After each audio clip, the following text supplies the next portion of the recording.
Hello दोस्तों, कैसे हो आप सभी। आज मैं आपके लिए कहानी लेकर आई हूँ। भाभी, आपने तो कमाल कर दिया। आज अंकिता सुबह से जल्दी जल्दी सारा काम करने लग रही थी, क्योंकि उसे अपनी नंद के यहाँ उनके बेटे की जन्म पर जाना था। अनमोल सुबह जाता हुआ कह गया था कि तुम दोपहर को चली जाना, थोड़ी बहुत दीदी की मदद हो जाएगी, मैं ऑफिस से ही वहीं आ जाऊँगा। मेरी शादी को 2 साल हो गए थे और 1 साल का प्यारा सा बेटा संयम है। नंद रानी का बेटा 5 साल का हुआ था, इसलिए उन्होंने कुछ खास मेहमानों को बुलाकर घर पर ही जन्मदिन मनाने की सोची। मैं भी टाइम पर पहुंच गई थी। देखा दीदी और उनकी नंद सुषमा, जो दीदी से बड़ी हैं, किचन में काम करने लग रही थी। मुझे देखकर दीदी बहुत खुशी। आ गई भाभी आप। फिर वे मेरे लिए चाय नाश्ता ले आई। चाय पीने के बाद मैंने कहा, दीदी क्या काम करना है बता दीजिए। तो दीदी से पहले उनकी नंद सुषमा बोल पड़ी, अंकिता भाभी आप संयम को संभालिए, किचन का मैं देख लूंगी। सुषमा दीदी का नेचर बहुत अच्छा है, घर के सारे काम करने में बहुत होशियार है। मेरी नंद अंजू दी तो अपनी नंद की तारीफ करती थकती ही नहीं, पर उन्हें उनकी बहुत चिंता रहती है, क्योंकि उनके पति का 1 साल पहले एक्सीडेंट हुआ था और उनके पैर खराब हो गए थे। इसलिए उनके घर की आर्थिक हालत बहुत खराब थी। थोड़ी बहुत सिलाई करके वह जैसे तैसे घर का गुजारा करती थी। उनके 12 साल की बेटी और 10 साल का बेटा था। किसी से मदद लेना उन्हें पसंद नहीं था।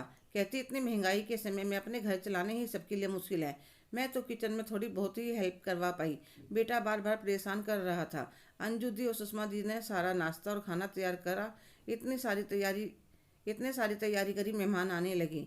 2-3 दीदी की सहेली, कुछ जीजा जी के दोस्त, अनमोल भी ऑफिस से सही समय पर आ गए थे।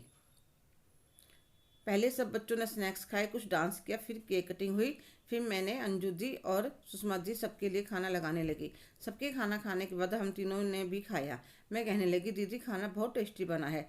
तो अंजू दी कहने लगी, हाँ सुषमा दीदी बहुत टेस्टी खाना बनाती है। तो मैंने कहा, सुषमा दीदी आप बुरा ना मानो तो मैं एक बात कहूँ। हाँ कहो अंकिता।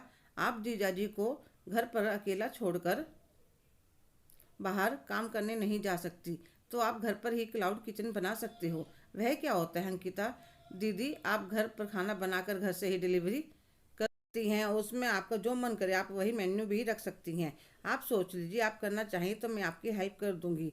तो अंजू दीदी भी खुश होकर बोली, सुषमा दीदी यह तो बहुत अच्छी बात है, घर पर बैठे ही आमदनी का साधन हो जाएगा। अंकिता अगर ऐसा हो सकता है तो मैं ज़रूर करूँगी। 1-2 दिन में तुम आकर मुझे बता देना क्या कैसे करते हैं। तो मैं 1-2 बार उनके घर पर जाती हूँ, उन्हें ऑनलाइन कैसे ऑर्डर लेते हैं, फ़ोटो कैसे खींच कर डालते हैं, सब सिखा देती हूँ।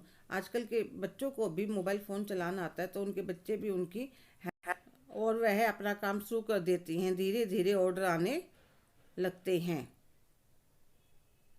अंजू दीदी टेलीफोन में बताती रहती थी, पहले राजमा चावल शुरू करे थे, फिर आलू के पराठे, अब तो अच्छे ऑर्डर मिलने लगे हैं।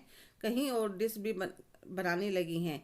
जीजा जी फ़ोन पर ऑर्डर लेने का और घर पर बैठे बैठे जितना उनसे बन सकता है वह भी हेल्प करवाने लगे हैं। और सुषमा दीदी जीजा जी का इलाज भी एक बड़ा डॉक्टर से करवाने लगी हैं। कई महीनों बाद सुषमा अंजू के साथ अंकिता के पास मिलने के लिए आती है। सुषमा के हाथ में मिठाई का डिब्बा होता है। अंकिता उन दोनों को देखकर बहुत खुश होती है, उनके लिए चाय नाश्ता बनाकर लाती है। सुषमा कहते हैं, अंकिता भाभी पहले आप मुंह मीठा कीजिए, आपकी वजह से मेरे घर की सारी परेशानी दूर हो गई। मैंने तो सपने में भी नहीं सोचा था कभी मेरे हालात बदलेंगे। डॉक्टर ने भी कहा है थोड़े समय बाद सहारा लेकर यह भी थोड़ा बहुत चलने लगेंगे। सच भाभी, जब से बीमार हुए थे तब से बहुत उदास और गुमसुम रहने लगे, तब इनमें भी जीने की नई उमंग जाग पड़ी है। सच अंकिता भाभी, आप तो मेरे लिए फरिश्ता बनकर आई हो। नहीं दीदी, ऐसी कोई बात नहीं है, सुख दुख में अपने ही अपनों के काम आते हैं। और मैंने तो सिर्फ सलाह दी थी, सारी मेहनत आपकी थी, ये आपकी ही तपस्या मेहनत है जो आज कामयाबी बनकर आपके कदम चूम रही है। मैं आपके लिए बहुत खुश हूँ।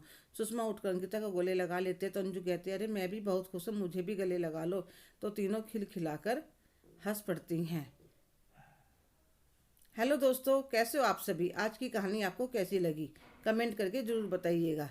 अगर आप मेरे चैनल पर नए हैं तो प्लीज़ लाइक, शेयर, सब्सक्राइब करना ना भूलें। धन्यवाद।